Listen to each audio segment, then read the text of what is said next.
Olá, meus queridos do 8º ano, tudo bem? A nossa aula de ciências de hoje, nós vamos fazer a correção da atividade da aula passada, da página 287, e vamos continuar com o capítulo 2 sobre reprodução humana. Hoje nós vamos falar sobre o sistema genital feminino, ok? Vamos lá, vamos abrir o nosso livro na página 287. Seção Conexão. Leia o texto e responda as perguntas a seguir. Quando observamos os ambientes na Terra, pode-se destacar suas características cíclicas e se o ambiente oscila, as espécies precisam se adaptar, realizando também processos oscilatórios. Essa adaptação temporal consiste na harmonia entre a ritmicidade biológica e os ciclos ambientais. Os ritmos biológicos são evidentes na maioria dos seres vivos e ritmicidade circadiana é uma característica relevante dos vários processos fisiológicos e comportamentais associados à reprodução, uma vez que prevê uma coordenação temporal para desenvolvimento do eixo reprodutivo e seu funcionamento em cada estágio de maturação. O texto trata como mudanças ambientais podem influenciar nos ritmos biológicos e no comportamento reprodutivo. Pesquise para responder as seguintes perguntas. Primeira pergunta: o que é o ritmo biológico, O ritmo biológico, também chamado de ritmo circadiano, é a maneira pela qual o organismo de um ser vivo se adapta às mudanças dos períodos de luz durante um dia, sincronizando suas funções biológicas. Então, quando você faz uma mudança entre dois países, por exemplo, você está num país com um fuso horário, vai viajar lá, aqui no Brasil, vai viajar lá para o Japão com outro fuso horário, quando você chega lá, as suas funções biológicas, elas têm que se adaptar. Por quê? Porque você saiu aqui de um estágio, vamos dizer, saiu de dia, chegou lá ainda de dia, só que para o seu corpo já deveria ser noite. Então, essas mudanças, elas são controladas, essa capacidade, da gente controlar o que nós chamamos de ritmo biológico ou ritmo circadiano, essa capacidade que nós temos de se adaptar, de nos adaptarmos, às mudanças dos períodos de luz durante um dia, ok? Segunda questão.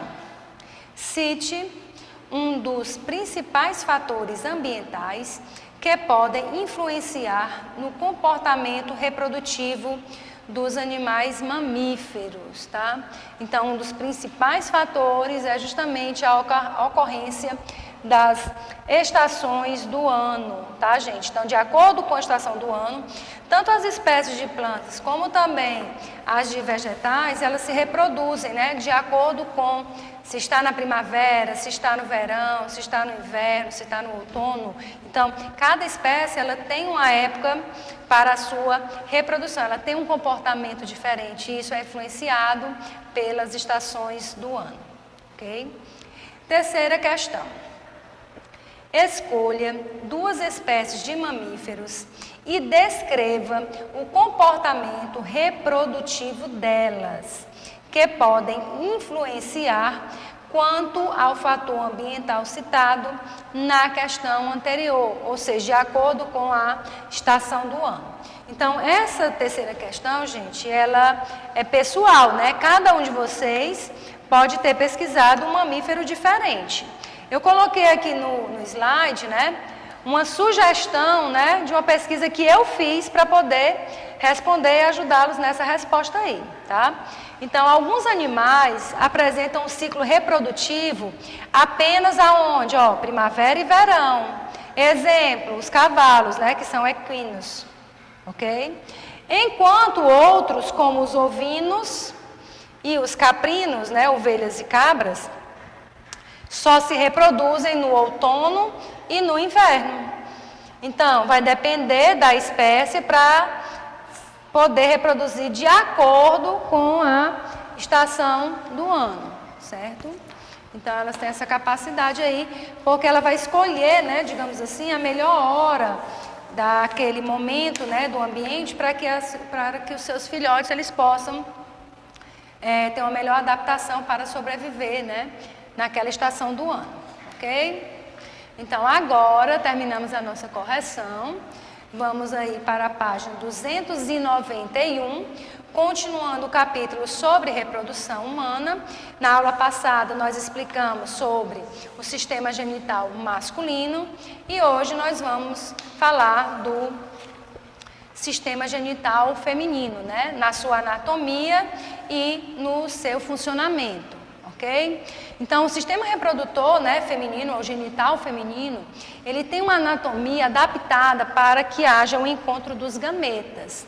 Então, nós vimos em outras ocasiões que a reprodução humana, a nossa espécie, ela tem uma fecundação que nós chamamos interna, né? Ou seja, dentro da fêmea. E por isso que nós temos duas regiões aqui para explicar do sistema genital feminino, que é a genitália externa, né, conhecida como pudendo feminino, e a genitália interna, que são os órgãos internos, né, cada parte dessa da genitália, principalmente da genitália interna, ela vai ter uma função específica, todas elas, ok? Então vamos falar primeiramente sobre a parte externa, o pudendo feminino. Bom, então nessa região que nós chamamos de pudendo feminino, encontram-se os pequenos e grandes lábios. O que são essas estruturas? São dobras cutâneo-mucosas, né, fazem parte da pele, tá? E tem a função de quê? De proteger a uretra e o canal vaginal, que seria a abertura da vagina, ok? Tem-se uma região chamada de vestíbulo vaginal, que é a região que vai dar acesso à parte interna, né? Nessa região encontramos um órgão, né, que é responsável pela excitação feminina, chamado de clitóris.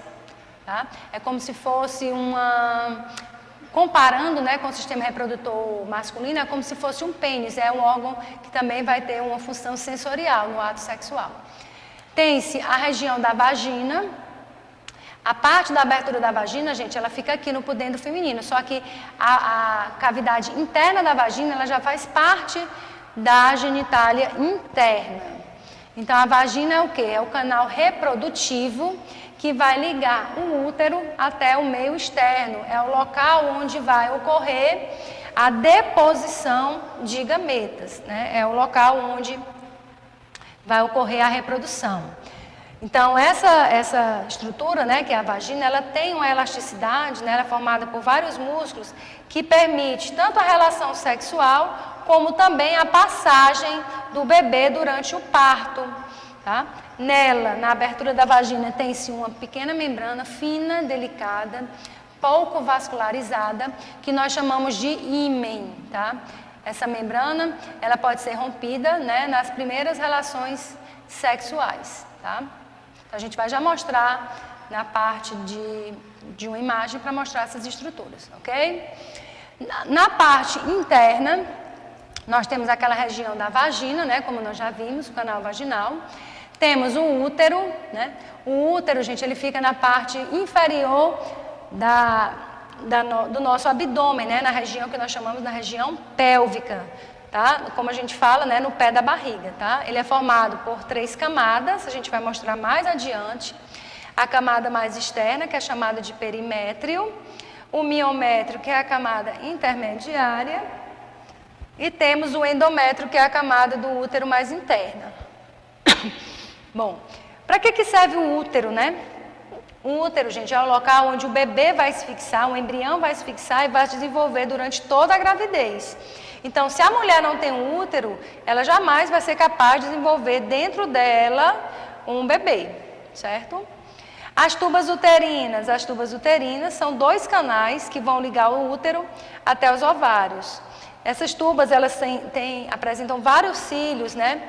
Que juntamente com os músculos vão proporcionar o deslocamento do gameta feminino, do ovário até a parte da própria tuba, né? Na tuba uterina é onde vai ocorrer o encontro dos gametas. Esse processo, gente, ele é chamado de fecundação.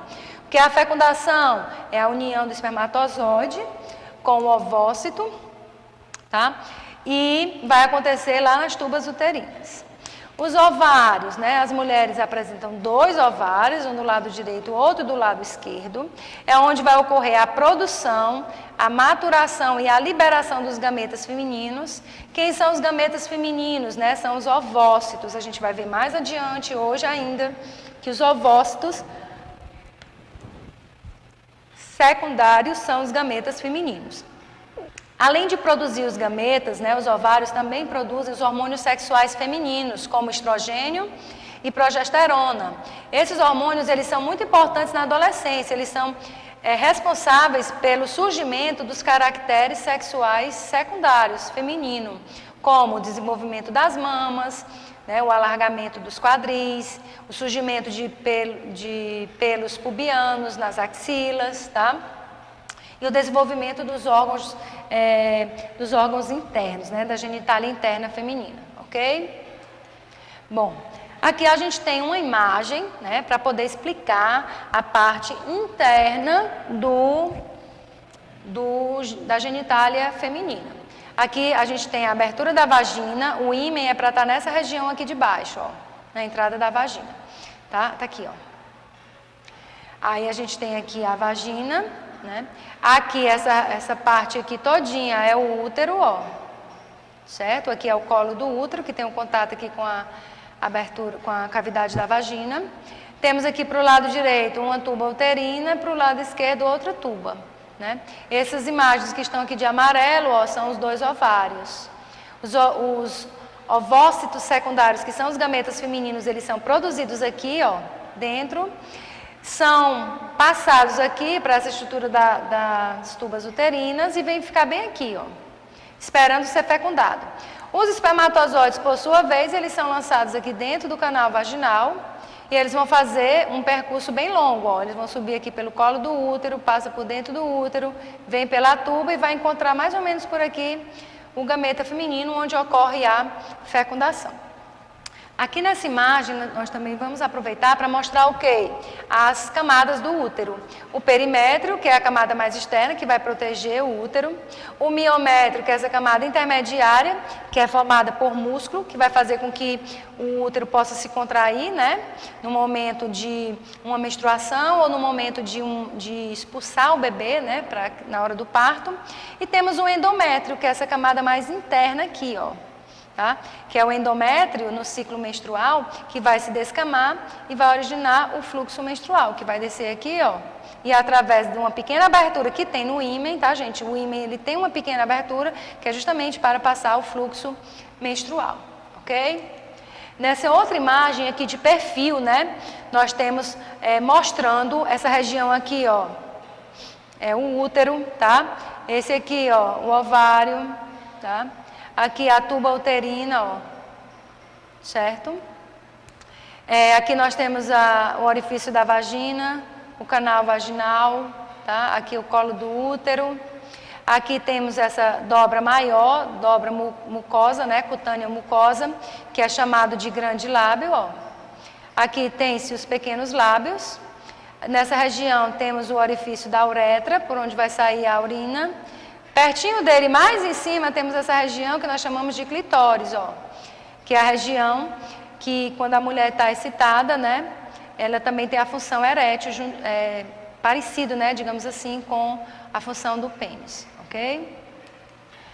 Agora nós vamos falar do ciclo reprodutivo da mulher, né? Como nós vimos, né, o ovócito secundário, gente, é o gameta feminino.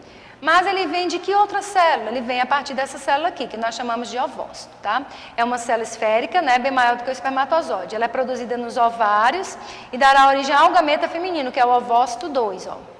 A meiose disso aqui vai iniciar na fase fetal, ou seja, quando a criança ainda está no útero da mãezinha dela, esses ovócitos primários aqui, eles vão ser formados. E aí eles param, a meiose para num determinado momento. A criança nasce, né, cresce, e na adolescência, essa meiose ela é retomada, tá? Na fase em que a menina vai atingir uma maturidade sexual. Para quê? Para que o ovócito primário continue a meiose e origine quem? O ovócito secundário, que é o gameta em si, né? o início da puberdade. Quando é que acontece, né, esse início da puberdade? Né? Quem é que faz desencadear essas mudanças no corpo, tanto do homem quanto da mulher? No caso aqui nós estamos falando da mulher, né? É uma estimulação daquela região do cérebro, que nós chamamos de hipotálamo, sobre a glândula hipófise, aquela glândula mestre, né? E o resultado disso, né, é que a hipófise começa a sintetizar e secretar 2 hormônios, hormônio luteinizante e hormônio folículo estimulante. Todos eles vão atuar no ciclo reprodutivo da mulher, né? E o que nós chamamos de ovulação? Ovulação, gente, é a liberação dos ovócitos maduros, né, que são os ovócitos secundários, pelos ovários. Então, ovular significa momento em que o gameta está sendo eliminado e ele vai lá para a tuba uterina, né? Isso vai ocorrer aproximadamente 28 dias ao longo da vida reprodutiva da mulher, né? Começa na puberdade e vai até mais ou menos 50 anos, né, que é um processo que a gente chama de menopausa, quando essa ovulação ela não mais acontece, ok? Os hormônios que são produzidos pelos ovários são o estrogênio e a progesterona, né, pela ação do LH e o FSH, e vai preparar, né, o útero para a gravidez a cada ciclo menstrual. Então, aqui a gente tem as camadas do útero, como a gente já mostrou anteriormente, ó. A mais interna é o endométrio, o miométrio é toda essa, e o perimétrio é a camadinha bem fininha, mais externa, tá? Ok? E o ciclo menstrual, né? No ciclo menstrual, nós vamos falar na próxima aula, né, que é o conjunto de alterações que vai acontecer no endométrio, que é aquela parte mais interna, pela ação de hormônios, tá? Então, o primeiro dia do ciclo menstrual, gente, ele corresponde ao primeiro dia da menstruação e vai até o próximo dia, né, da próxima menstruação. Geralmente, esse ciclo, ele acontece de 28 em 28 dias, porém, ele pode acontecer no intervalo maior, né, até 35 dias, né? E esse ciclo, ele é dividido em 3 fases, né, que a gente vai estudar na próxima aula. A fase pré-ovulatória, também chamada de fase folicular, temos a fase pós-ovulatória, que é a fase lútea, e temos a fase menstrual, que é aquela que corresponde ao ciclo menstrual, ok? Então, essas fases nós falaremos dela, explicaremos, né, cada uma dessas fases do ciclo ovariano na próxima semana, tá certo? Então, na próxima aula, a gente vai fazer a correção da atividade que vai hoje para casa e a gente continua o capítulo sobre a reprodução humana. Tenham todos uma boa semana e um bom estudo.